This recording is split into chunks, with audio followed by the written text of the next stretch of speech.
Hey guys, my name is Chelsea and welcome back to my channel. For today's video, we have my October TBR.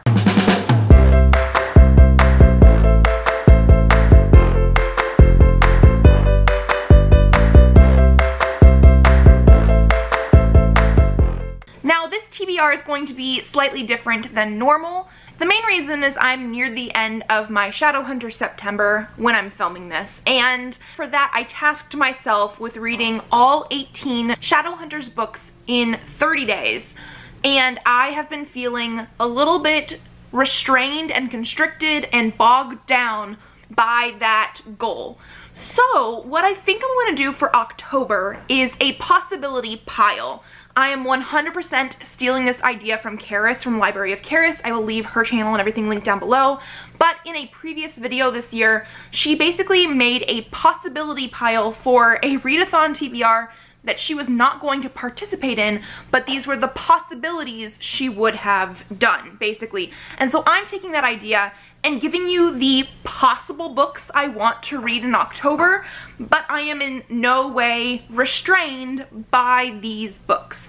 I will probably be reading these books, and I for sure will be reading other books this month because I'm also participating in the Fortnite Frights readathon, which are basically the last 2 weeks in October. I will have a different TBR up for that video closer to the readathon because I already know exactly what I want to read for that, but for the rest of the month of October, I don't know what I want to do.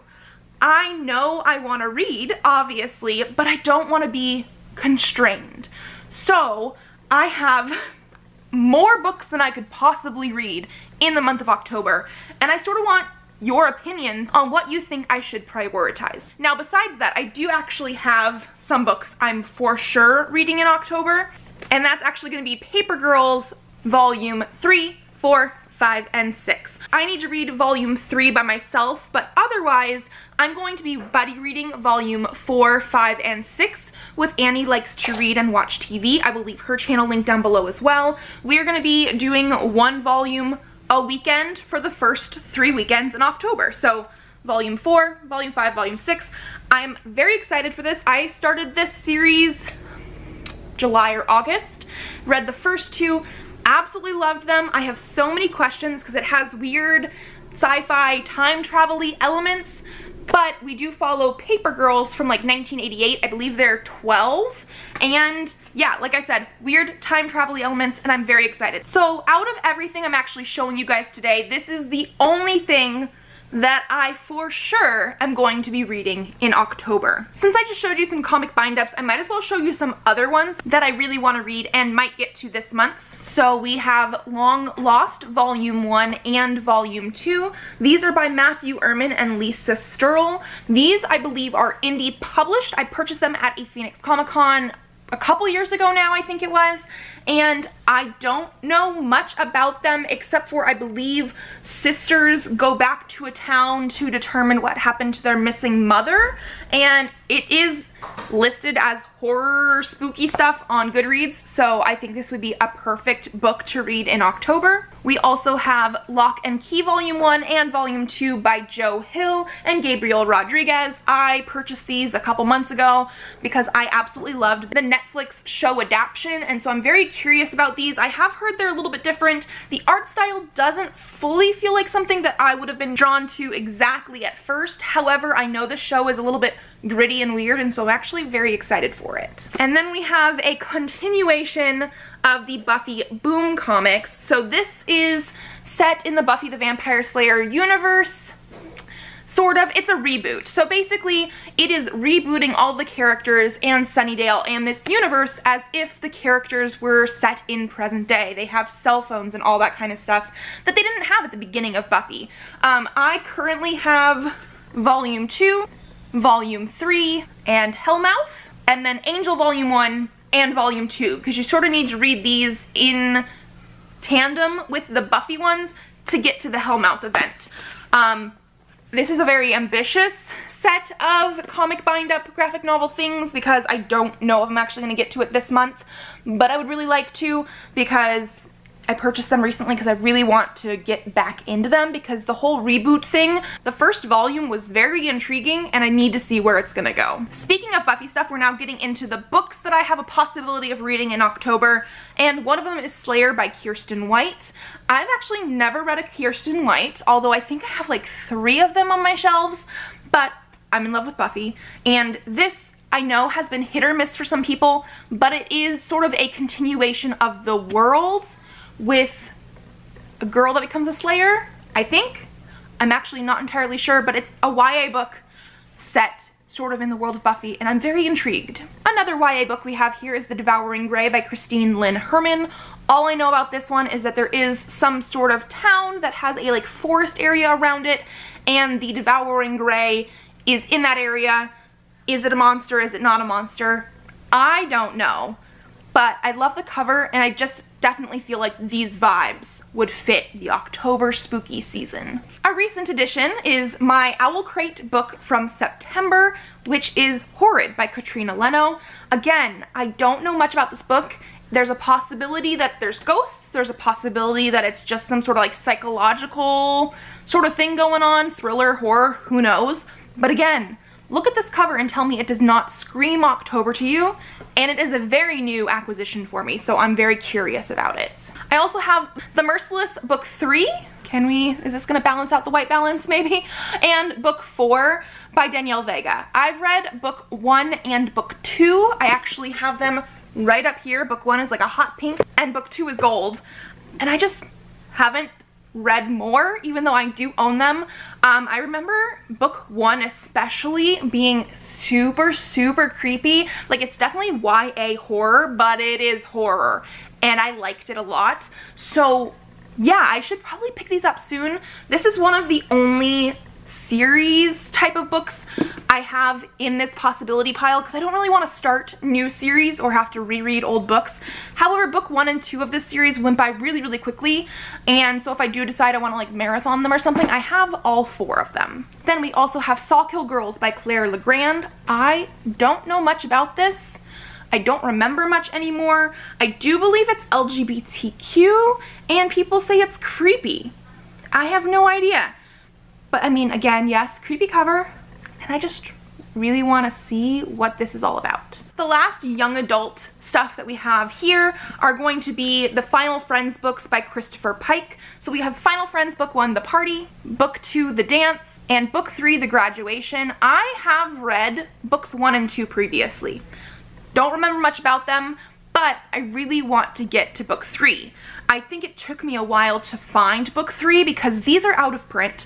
These are from like the 90s, I want to say they are. Sort of. First one came out in 1988, so potentially 89, 90. So they're old, but they're the sort of campy horror stuff that, you know, you get with R.L. Stine and everything. Christopher Pike was a huge, like, young adult teen horror author in the 80s and 90s, and I've read some other books that I've really loved by him.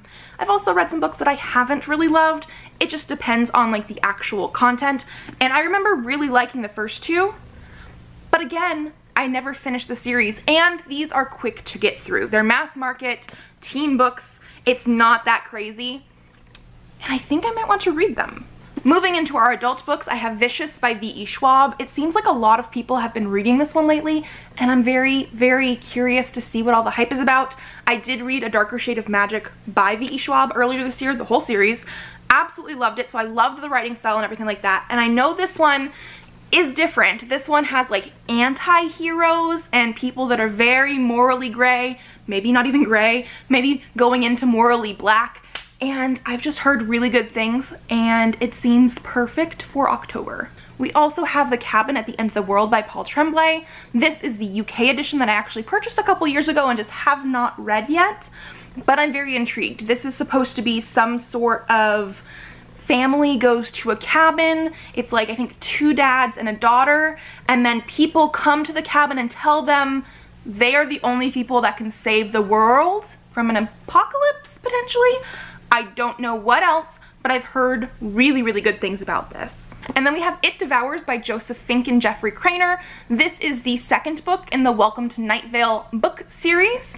I read the first one years ago, and I purchased the third one this year, but I have never read the second one.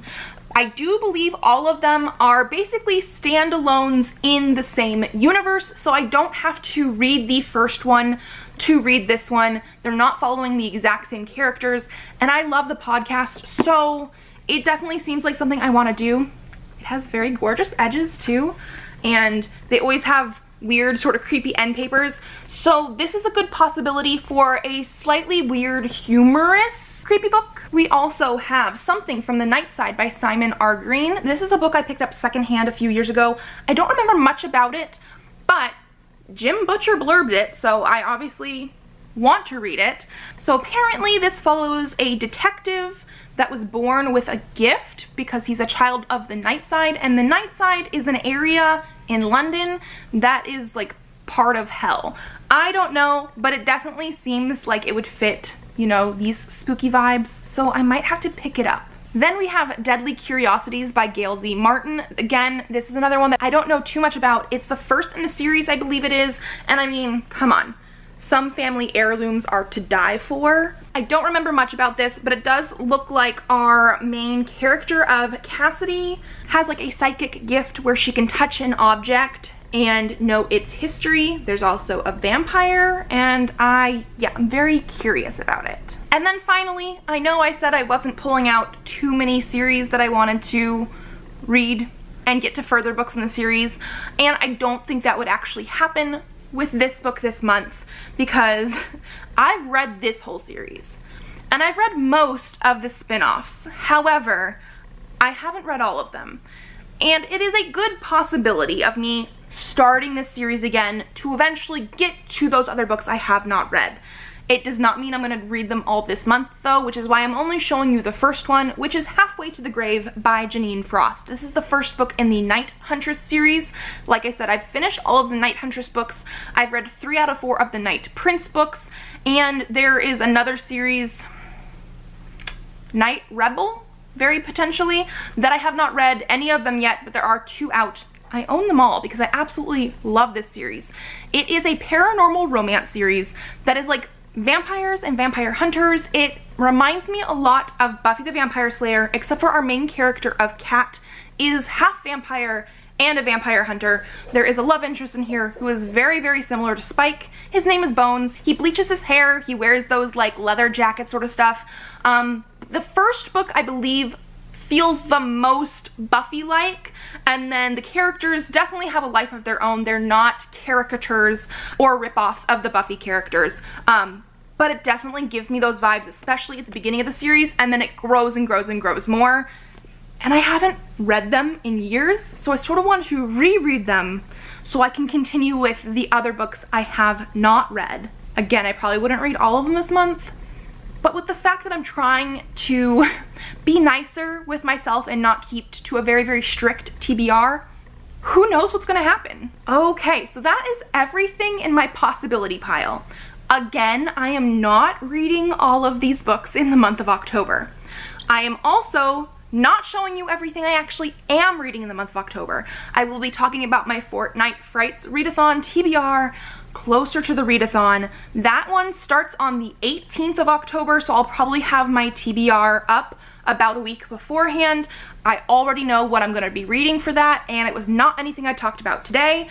I also do have some arcs that I want to get to for books that are coming out in October and November, and so those I'll be trying to throw in the middle of the month as I'm reading, so I didn't talk about those either. We have lots of books that I want to read, but I'm trying to be nicer with myself and not force myself to read everything, if that makes sense. Hopefully it does. So again, leave me comments down below letting me know if you have any preferences on these books, either because you loved them or because you think I need to read them, or you just want me to read them to tell you guys what they're all about and what I liked or did not like about them. If you guys like this video, give it a thumbs up to let me know. Subscribe to this channel if you would like to see more videos. I do have videos up Mondays, Thursdays, and sometimes Saturdays, so I will see you then. Bye!